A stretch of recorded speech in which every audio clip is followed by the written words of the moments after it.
the end of the game there. Oh my goodness gracious, Grant. What do you do? Pathetic. I don't know who that's on. Jaylen needs to keep. That's like the quarterback throws it and the receiver stops running. I can't tell who's at fault on that one. I looking at the replay, I just felt like Grant threw it too soon. It felt like Grant panicked a little bit because I think he was realizing that he was holding onto the ball a little bit too long, and he didn't want the 5-second clock. But yeah, I mean, it was a bad inbounds. I think you have to blame Grant on that one. But just sloppy, like you said, John. And again, not to harp on the Tatum stuff, but like, isn't that why you have a guy like Tatum for that exact situation? The last shot of the game, off an inbounds, get him the ball and like let him do his thing.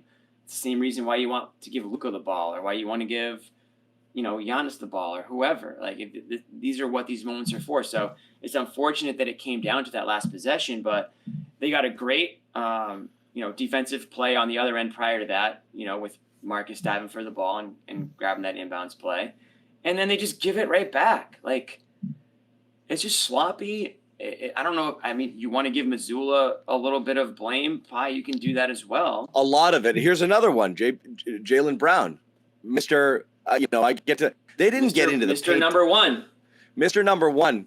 He did get 2 free throws, I think, at the end, or he did end up with 2 free throws, but just jacket, 3, contested 2, 2 of 10. Honestly, they got lucky they were even close there today. because Brown smoked a layup, got a rebound, and took the most ridiculously unnecessary off-balance turnaround fall-away attempt on the putback, and luckily that ball just dinged around until somehow it just clonks over to Malcolm Brogdon, who hit the 3, which even made it possible to come back in it. But an awful game from Brown again, not giving you what you need as the alpha.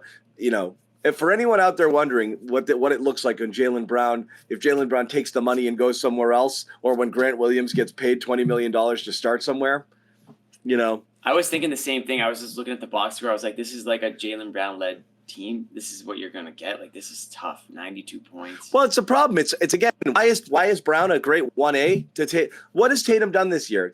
First of all, the on-off numbers with Tatum are off the charts. We all know it, and we've seen it over time. It's during the last few years when they've tried to do at least one of Tatum or Brown off, every Brown unit is worse than every Tatum unit when the other's not out there as well.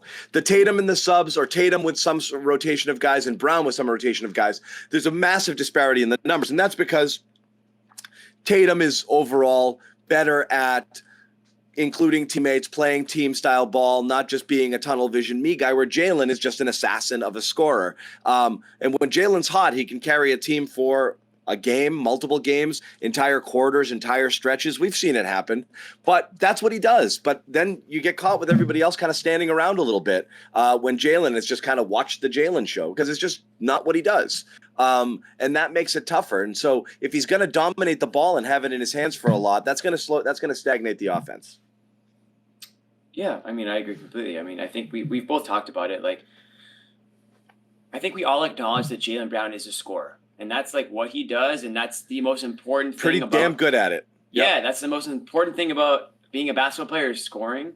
But there are other aspects of the game where it's like, if you can't, kind of help yourself out by incorporating other guys, then you're going to get a type of game like this. And I think that's the difference between him and Tatum, is that Tatum has been able to affect the game in other areas aside from just scoring. And he scores just as damn well, for sure.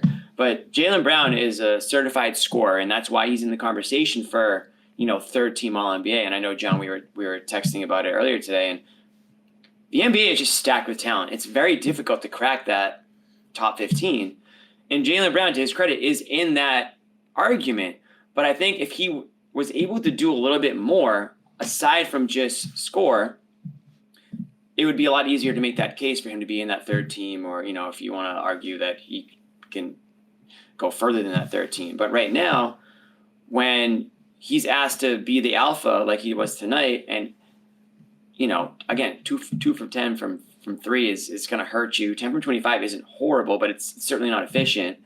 5 turnovers, 2 assists. He's never been not to say that his position warrants a lot of assists. I'm not going to act like he's supposed to be averaging 8 assists a game. He's not. But a guy like Tatum, who is a legitimate MVP, can give you 8 assists on any given night. Easy. Can give you 10 rebounds on any given night. Can facilitate, can play solid defense and make a game-saving block. Whereas I just don't think Jaylen Brown is able to give you that type of production all around. And when you sub in a guy like Grant for Tatum, I mean, the drop off from that is just, I mean, again, not to hate on Grant, but this guy wants $20 million a year. But like, dude, like, you're really not anywhere, in my opinion, you're not really anywhere near that. And you really can't, I'm not saying you should be able to, but again, you have to find pretty much 30 points when Tatum's out of the game and you're subbing him for a guy like Grant. He's a bench guy. Yeah. And the depth isn't there. And it goes a little bit back to, I want to see this team fully healthy. You finally got Rob back. We've been talking about it for 2 months or however long it's been.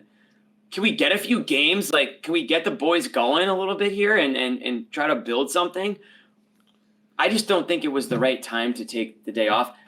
Again, happy birthday, Deuce. I'm honestly I'm really happy for you. I'm really happy for everybody.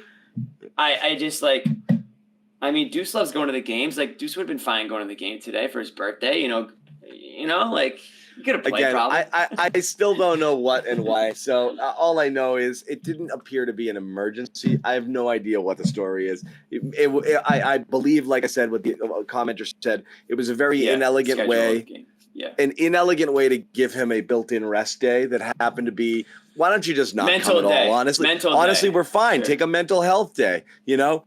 And what's so funny is, imagine transparently how easy it would be to say that. We're giving Tatum so locked in, he will not play. I don't even want him in the gym tomorrow. We told him to stay away. I want it not only to be a physical day off, I want his mind to get right because he's tired and he's carrying us and he refuses to separate. Sure. And we want to see him do it. Imagine if they said that, everyone would be like, yes, fine. We'd love that. Do it. That's why I mean the Celtics didn't help. If they say that, 1,000 out of 1,000 Celtics fans would be like, F&A right. He deserves a day off. He's a warrior. It was like a Woj report, and it was like weird, it was like secret, like they snuck it. Now we're like all trying to piece it together. Why does Woj have this? Yeah. Like, why did somebody on the Celtics feel the need to just be like, hey, by the way, Tatum's not going to play tomorrow? Why couldn't they just come out and say it? Like, you're the team. You literally control the narrative. You control the narrative. Joe, you don't need to give it to Woj. Somebody's got to tell Joe, hey, diffuse this. First Tatum question you get, be like, we told him to stay home today. It's a built-in, but again, there's fines in play because of the tanking and this and that. So again, there's some things there, but it's like. Yeah, I'm sure there's certain words that they can't use and certain ways that but then just say it to shoulder and say, he's fine. We wanted him away from the team completely. I felt like he needed a full day of rest mentally and physically. It's so easy to diffuse. So freaking easy. Because nobody thinks Tatum has to be there every single day. We're clamoring for these off days for him. You know? We want the off days. I just personally, coming off a loss, again, it's a home game against a team that you just played, like, right some wrongs, work on some stuff that maybe didn't go right the first time around. Like, I would have used that more. I wouldn't have taken this one off. I would have taken a different one off. But it is what it is. It is what it is. Plus, you've got 3 straight off days up until Wednesday, too. So there's already a built-in kind of stretch. But anyway, let's look at this here. The issues here now are several in terms of, like, what matters. Does it matter Tatum took the day off? Not if the team is fine with it. Not if everybody knows, nah, man, it was built-in rest day. He just wasn't here. And they might not give a crap at all. I don't think they care. I don't think they should care. Fine. And you shouldn't care. If that's what it was, built-in off day and just go away, fine, done. That's totally fine.